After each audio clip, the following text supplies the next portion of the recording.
목회자의 그 삶에 대해서 이렇게 누가 이렇게 앙케이트 조사하는 그것들 하나 이렇게 올린 게 있었어요. 근데 이걸 쳐다보는데 되게 율법적으로 그 앙케이트 조사를 하는 걸 이렇게 흐름이 가더라고요. 그래서 그걸 보니까 제가 좀 마음이 답답하기도 하고 은혜가 있다. 율법도 중요하지만 은혜가 있다. 이제 이런 걸 강조하는 차원에서 제가 제 얘기를 조금 SNS에다가 올렸어요. 그랬더니 제 얘기를 가지고 그 뒤에 답글들이 한두 개가 달렸는데 그 달린 답글 중에 이런 얘기가 있어요.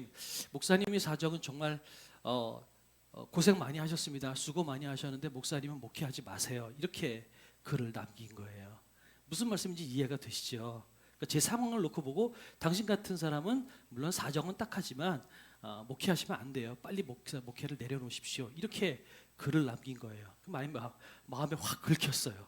가지고 네가 뭔데 지금 열심히 사역하고 있는 나를 하라 마라 막 이렇게 얘기하고 싶지만 못했죠. 못하고선 그냥 그럴 수 있겠다라는 생각이 들었어요.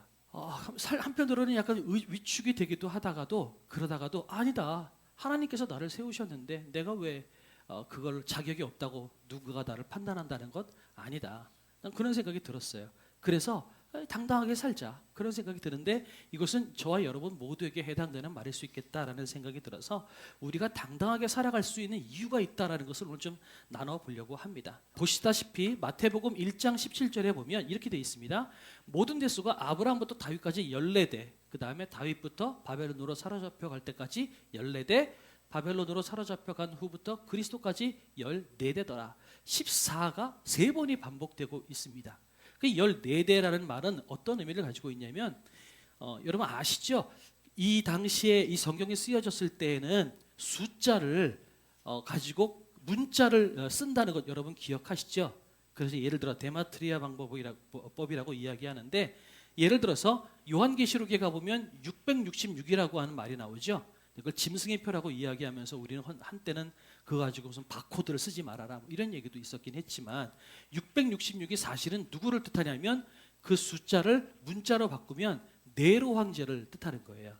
그러니까 적그리스도를 대표하는 네로를 대놓고 이름을 쓸 수가 없으니까 666이라고 숫자로 그 이름을 바꿔서 쓴 거죠. 그것처럼 여기서 14대를 이야기할 때 이 14이 누구를 의미하냐면 다윗을 의미해요. 그러니까 하나님께서 다윗에게 내가 내 위를 패하지 않겠다. 너를 통하여서 이 땅을 구원할 자가 나올 것이다 라고 약속하셨던 그 하나님의 약속의 말씀을 이루고 있다는 것을 성경에 강조하기 위해서 14대, 14대, 14대라고 반복해서 이야기하고 있습니다. 또 이 14이라고 하는 것은 뭐의 배수인지 여러분 아시죠? 7의 배수죠. 그럼 7은 뭐죠? 하나님이 좋아하는 숫자, 완전수죠. 예. 그러니까 이것을 통해서 하나님께서 당신의 약속을 완전하게 이루어내신다라고 하는 그 의미가 담겨져 있는 것이 이 17절 하나에 다 들어가 있어요. 그러니까 14대라고 하는 표현은 다윗에게 약속하신 하나님의 약속이 이루어지고 있다. 또한 하나님께서 완전하게 당신의 약속을 이루어내신다라고 하는 약속이 담겨져 있습니다. 그러니까 17절 안에 굉장히 많은 것들이 담겨져 있습니다. 실제로 이 마태복음을 쓴 기자 마태는 실제로 지금 이 마태복음 1장서부터 쭈루룩 이렇게 그 낙호를 계산해 보면요. 실제로는 14대가 안 되는 데가 있어요.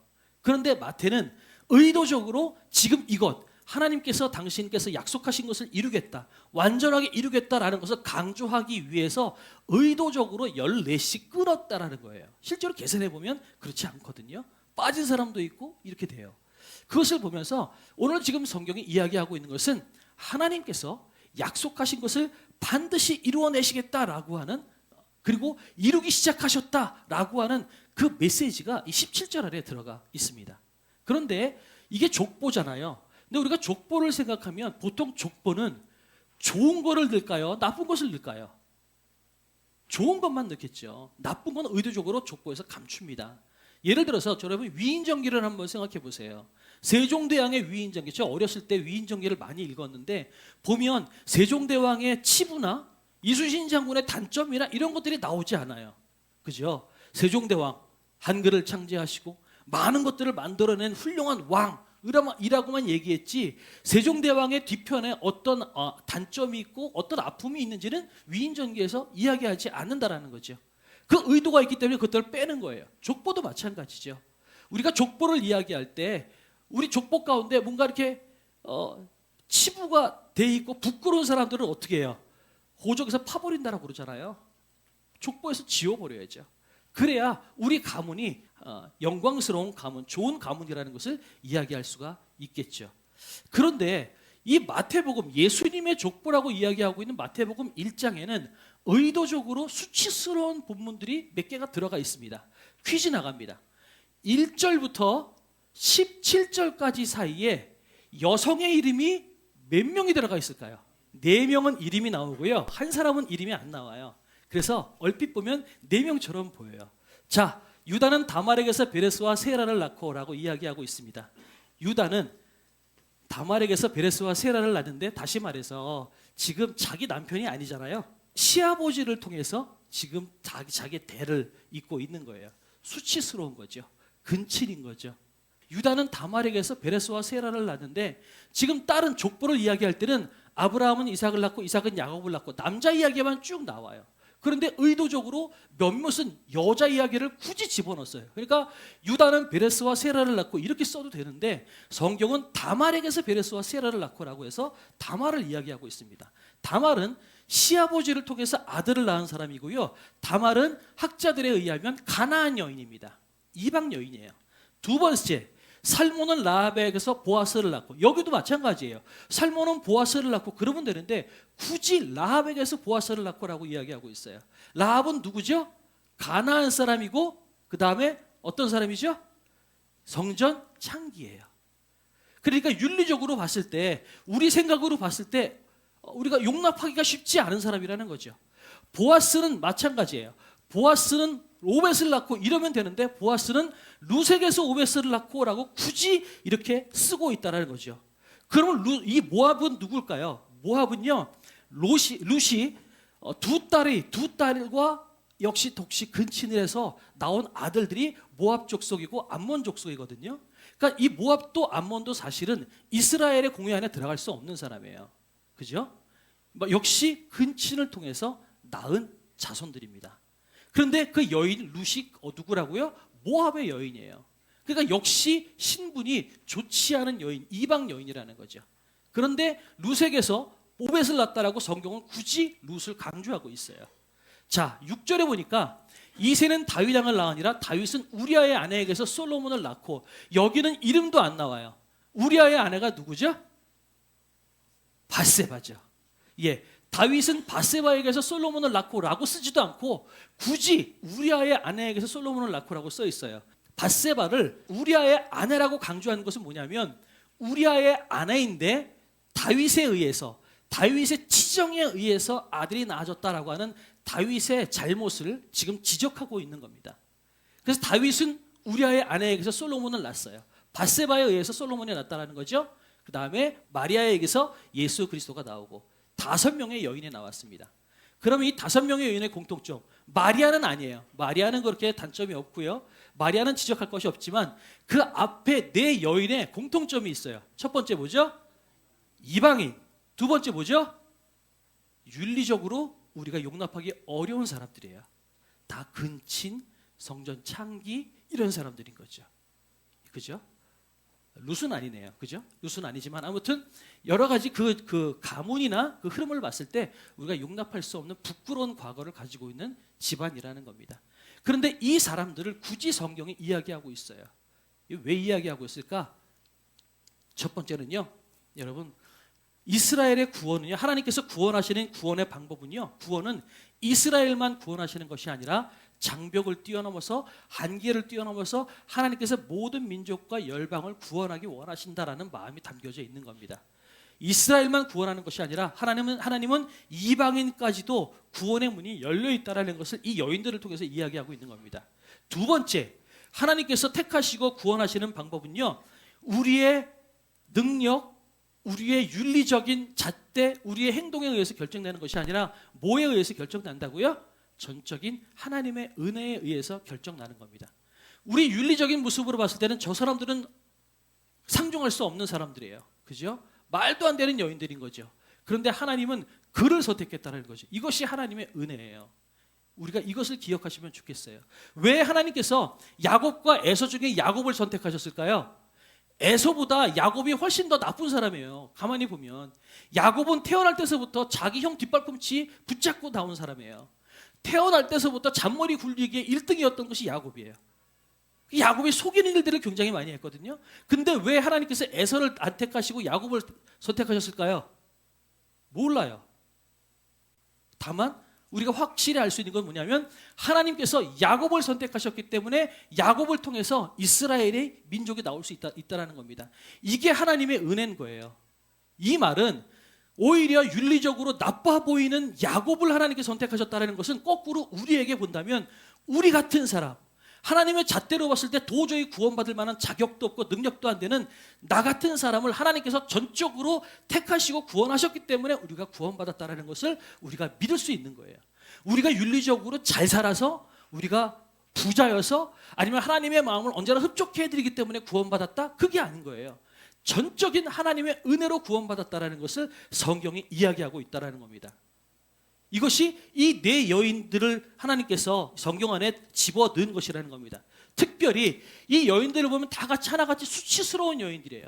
그죠? 윤리적으로 더럽고 부끄럽고 어디 내세울 것이 없는 그런 여인들이라는 겁니다. 그런데 그 가문을 통해서 예수 그리스도가 나타나셨어요. 오셨어요. 전 이것을 보면서 이런 생각이 들어요. 수치스럽고 더러운 역사 속에서 구원의 역사가 이루어진다. 여러분 이거 얼마나 기쁜 일인지 모르겠어요. 가장 수치스럽고 가장 어두운 자리에서 구원의 역사가 일어나더라는 것입니다. 그렇게 본다면 우리처럼 보잘것없는 사람을 통해서도 하나님께서는 당신의 역사를 이루어 내신다는 것을 우리가 알 수가 있다는 거죠. 하나님께서는요, 예수 그리스도가 그 자리에 그 수치스러운 가문을 통해서 예수 그리스도가 나타나심으로 말미암아 우리는 수치스럽고 죄악까지도 예수 그리스도가 개입하시면 그 자리가 영광의 자리가 된다는 것을 오늘 성경을 통해서 알게 된다는 거예요. 아무리 수치스럽고 아무리 부끄러운 자리를 할지라도 예수 그리스도께서 예수님께서 개입하시고 예수님께서 함께 하시는 자리라면 그 자리는 영광의 자리가 되는 거예요. 기생 라합이라 할지라도 다말이라 할지라도 루시라 할지라도 누구라 할지라도 그 자리가 예수 그리스도가 나왔기 때문에 그 자리가 영광의 자리가 되고 영광의 여인들이 될 수 있었다라는 겁니다. 예수 그리스도가 아니라면 그 사람들은 손가락질 당하고 배척당할 수밖에 없는 사람들이었어요. 그런데 예수 그리스도가 나타났다, 메시아가 그 자리에 오셨다라는 그 이유 하나 때문에 그 여인들은 영광의 여인들이 되더라는 겁니다. 우리에게도 동일합니다. 예수 그리스도께서 우리를 사랑하시고 우리를 선택하시고 성령께서 우리 안에 계시기 때문에 우리가 이전에 아무리 수치스럽고 부끄러운 인생을 살았다 할지라도 우리가 그것을 뛰어넘어서 영광의 자리로 나갈 수 있다는 겁니다. 그래서 저는 아까 처음 말씀드렸던 것처럼 우리의 인생을 놓고 보면 부끄러운 것들이 많아요. 실수하고 실패한 것들이 많습니다. 그런 것들을 놓고 볼 때 다른 사람들은 어쩌면 제 속에 있는 얘기를 다 한다면 야, 너는 목사 자격 없어, 너 같은 사람은 교회 다니면 안 돼 라고 이야기할 수 있을지 모르겠어요. 우리가 여러분 간증하라고 그러면 여러분 삶에 있는 것들을 하나둘씩 속속들이 다 이야기할 수 있겠어요? 다 이야기 못해요.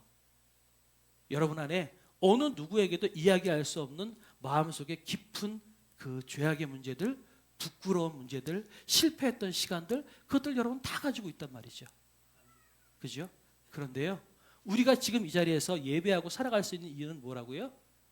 예수 그리스도께서 우리 안에 계시기 때문에 그렇다라는 거죠. 주님께서 계시기 때문에 우리는 그 어떤 실패, 그 어떤 더러움이라 할지라도 우리가 그 자리가 영광의 자리가 되고 기쁨의 자리가 될 수 있다는 것을 오늘 이 네 여인들을 통해서 우리에게 이야기해주고 있다는 거죠. 우리가 완벽하거나 성품이 좋거나 능력이 많아서 우리가 이 자리에 있는 것이 아니라 예수 그리스도께서 전적으로 우리 안에 계시기 때문에 우리가 이 자리에 있다는 사실을 우리가 기억하시면 좋겠어요. 그렇고 놓고 보니까 실패의 자리가 오히려 영광의 자리가 되고 은혜의 자리가 되더라는 겁니다. 그 여인들에게는 부끄러운 자리일지 모르겠어요. 그런데 그 부끄러운 자리가 영광의 자리가 되더라는 거죠. 부끄러운 자리를 통해서 예수 그리스도의 족보가 만들어지고 있다는 겁니다. 실패의 자리, 부끄러운 자리가 영광의 자리, 은혜의 자리가 되더라는 것입니다. 그렇다. 어떻게 할 때요? 예수 그리스도가 내 안에 계실 때. 그 간증하시는 분들 가만히 보세요. 많은 분들이 실패하고 잘못되었던 그런 간증들을 많이 하시잖아요. 그런데 그분들이 왜 간증할 수 있어요? 그 실패하고 낙담되는 자리에 있었지만 예수 그리스도를 만남으로 그 실패가 오히려 하나님을 드러낼 수 있는 자리가 되고 하나님의 일하심을 고백할 수 있는 자리가 되니까 간증의 자리에 나올 수 있는 거잖아요. 다시 말씀드려서 여러분 안에 갖고 있는 어느 누구에게도 이야기할 수 없는 실패의 자리, 여러분 낙담의 자리, 그런 부끄러운 자리가 예수 그리스도께서 개입하시면 영광의 자리가 되고요, 은혜의 자리가 될 수 있다는 것을 여러분 믿으시기 바랍니다. 그래서 제가 오늘 본문을 준비하면서는 이 꽃을 생각을 했어요. 제가 이게 무슨 꽃인지 이름을 몰라가지고 허 권사님한테 여쭤봤더니 이게 복수초래요. 복수초. 그래서 찾아봤어요. 복수초. 복수한다고 그래서 이게 복수초가 아니라 복수초가 복과 장수를 상징하는 꽃이라고 합니다. 그래서 복수초래요. 이게 왜 그러냐면 이 꽃은 얼음을 뚫고 나오는 꽃이에요. 눈밭에서 추워서 꽃을 피우지 못할 때 그 눈밭에서 눈을 뚫고 나와서 꽃을 피우는 이 꽃, 이 복수초가 복과 장수를 상징하는 꽃이라는 거죠. 이것이 우리 그리스도인의 삶하고도 여러분 연관이 있다는 생각이 들어요. 우리가 실패하고 낙담하고 부끄럽고 괴로운 그 자리가 예수 그리스도를 만남으로 말미암아 그 자리에서 꽃을 피워서 오히려 사람들에게 기쁨을 주고 영광을 주고 아름다운 향기를 드러내는 것처럼 이 복수꽃이 얼음을 뚫고 나와서 사람들에게 놀라움을 주고 아름다움을 선사하는 것처럼 우리도 부끄러운 자리, 실패한 자리, 괴로운 자리가 예수 그리스도를 만남으로 말미암아 오히려 하나님의 영광을 드러내는 자리가 되더라는 것입니다. 그래서 양옆에 분들께 그렇게 축복했으면 좋겠습니다. 당신은 복수꽃과 같은 사람입니다. 시작. 예, 좀 길죠? 좀 줄여볼까요? 당신은 꽃입니다. 시작. 네, 저와 여러분 모두는 꽃입니다. 얼음같이 꽃이 나올 수 없는 그런 험악한 곳에서 꽃을 피워서 우리가 하나님의 영광을 드러내는 사람이 저와 여러분이라는 사실을 여러분 믿었으면 좋겠습니다. 그렇다면 우리는요, 단점과 수치를 감출 이유가 없어요. 아멘이시죠? 왜냐하면 우리 안에 단점과 수치가 예수 그리스도를 만나면 어떻게 된다고요? 그 자리가 영광의 자리가 되더라는 거예요. 언젠가도 한번 말씀드렸는데 제가 항공사 기내식센터에서 아르바이트를 할 때가 있었어요. 근데 제가 이제 목회자고 이렇게 하다 보니까 저도 모르게 교회에서 중간중간에 이렇게 제가 뒷짐을 지는 버릇이 생겼더라고요. 저도 몰랐어요. 왜냐하면 배가 나와서 중심 잡으려고. 저도 모르게 뒷짐을 지는 이게 버릇이 생겼는데 제가 거기 아르바이트를 갔는데 저는 몰랐는데 제가 어느 순간 뒷짐을 진 적이 있었나 봐요. 근데 어떤 사람이 저한테 막 대뜸 화를 내면서 막 욕을 해대면서 육두문자를 하면서 그렇게 살지 말라고 막 욕을 하는 거예요. 아니 내가 잘못한 게 없는데. 나중에 물어봤죠. 그랬더니 그런 얘기를 하더라고요. 여기서 일하는 사람들은 다른 데서 다 밀려서 막장처럼 여기서까지 잘못되면 나는 더 이상 갈 데가 없다라고 하는 사람들이래요. 그러니까 삶이 그렇게 극단적으로 코너에 몰린 사람들이 일하는 곳이 여긴데 당신은 이 자리에 와서 지가 무슨 간부인 것처럼 뒷짐을 지고 있으니까 그렇게 꼴 보기 싫었대요. 사실 그 소리를 듣고서 이해가 됐어요. 그러면서 덧붙여서 뭐라고 이야기하냐면 이런 데서 버틸려면 죄송하다, 미안하다 이런 얘기를 하면 안 된대요. 최대한 자기 잘못은 감추고 잘못하면 어떻게 해야 돼요? 목소리를 높이는 거죠. 목소리를 높여서 나는 잘못 없다라고 우기는 거죠. 그런 이야기를 들으면서 그런 생각이 들었어요. 그래 맞다. 이 세상에서 코너에 몰린 사람들, 더 이상 갈 데가 없는 사람들은요, 자기가 잘못한 것이 있어도 잘못했다라고 얘기를 안 해요. 근데 오히려 용기 있는 사람들은 내가 죄송합니다, 잘못했습니다라고 이야기할 수 있어요. 왜 그러냐면 나는 잘못했어도 다시 할 수 있는 그런 가능성이 있다는 것을 믿기 때문에 그런 거죠. 그러고 놓고 보니까 이 삶에 이 나라를 살아가면서 왜 사람들이 목소리가 높아질까? 왜 사람들이 사과하지 않을까? 그 말이 이해가 돼요. 사과하면 지는 것 같으니까요. 미안하다고 얘기하면 자기 인생 커리어가 깎여서 더 이상 이 세상에서 밀려나는 사람처럼 느껴지니까 사과를 못하는 거죠. 저는요, 그리스도인은 사과할 수 있는 용기가 있는 사람이라고 생각이 들어요. 왜냐하면 우리 수치, 우리 부끄러운 자리가 예수 그리스도를 만남으로 말미암아 꽃을 피우는 자리인 거예요. 그러면요, 우리의 수치, 우리 부끄러움, 우리 잘못에 대해서 우리는 기꺼이 죄송합니다, 내가 잘못했습니다, 이야기할 수 있는 용기가 우리가 있다라는 거예요. 왜냐하면 우리가 아무리 잘못했다라고 이야기할지라도 결국은 우리는 예수 그리스도 안에서 회복되고 일어나는 사람이라는 걸 우리가 믿기 때문에 그래요. 다말처럼, 라합처럼, 룻처럼, 여러분 그 인생의 백그라운드를 보면 어느 것 하나 내세울 것 없는 부끄러운 인생이에요. 내가 성전 창기였습니다. 이거 어디 가서 얘기할 수 있겠어요? 하지만 예수 그리스도는 그런 인생을 통해서 나타나셨다라는 거죠. 그렇다면 우리는 좀 부끄럽고 모자르고 잘못한 것에 대해서 죄송합니다, 내가 잘못했습니다, 하지만 다시 해보겠습니다, 이렇게 이야기할 수 있는 힘이 있고 용기가 있는 사람이라는 것입니다. 그래서 여러분 두 가지, 오늘 본문을 통해서 우리가 깨닫게 되는 건 두 가지입니다. 첫 번째는 예수님만이 해답이라는 거죠. 아무리 바닥을 치는 인생이라 할지라도요, 예수님을 만나면 그 자리가 영광의 자리가 되더라는 거죠. 아무리 상처가 났다 할지라도 예수님을 만나면 그 상처의 자리에서 열매가 나타나는 것을 여러분이 믿으시기 바랍니다. 예수님 만나면 아무리 슬프고 괴롭고 바닥을 치는 인생이라 할지라도 부끄럽지 않을 수 있다는 거죠. 왜요? 그 자리에서 예수님께서 영광을 드러내시기 때문에 그래요. 예수님을 만났기 때문에 내 인생에 치부라 할지라도요, 그것이 오히려 하나님의 영광을 드러내는 자리가 되고요, 하나님 앞에 나갈 수 있는 자리가 되더라는 거죠. 예수님만이 답입니다. 그렇다면 두 번째, 우리가 당당하게 세상을 이겨내는 삶을 살았으면 좋겠어요. 무슨 말이냐?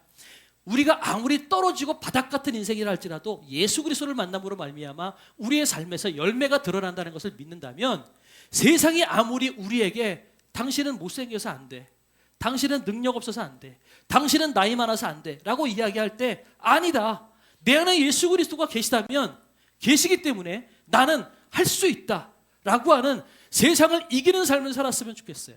세상의 목소리에 짓눌려서 나 안 되는데, 이러면 안 되는데, 그것이 아니라 네가 뭔데 내 안부를 물어, 이러면서 나가서 오히려 당당하게 그리스도의 자녀답게 힘있게 세상을 이기며 승리하며 살아나가는 저와 여러분이 됐으면 좋겠다라는 거죠. 여러분, SNS에 제가 말씀드렸잖아요. 아니, 많은 사람들이 칭찬하고 격려하는데 한 사람이 당신은 목사하면 안 됩니다, 그 문장 하나 때문에 제가 마음에 긁혀가지고 며칠을 고민했는지 모르겠어요.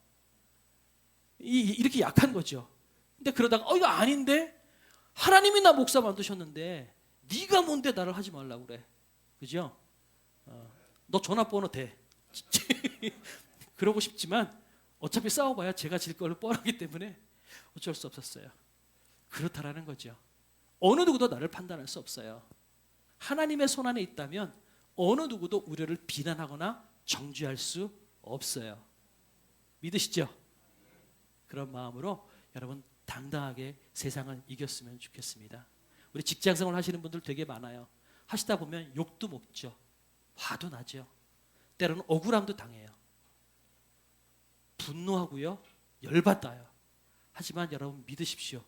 그것은 그냥 흘러가는 소리일 뿐, 그것이 여러분 자신을 판단하고 평가하는 것이 아니라는 것을 여러분 믿으셨으면 좋겠습니다. 세상이 뭐라 하든 여러분은 하나님의 자녀입니다. 그 사실을 믿고 여러분 당당하게 이기는 저와 여러분이 됐으면 좋겠습니다.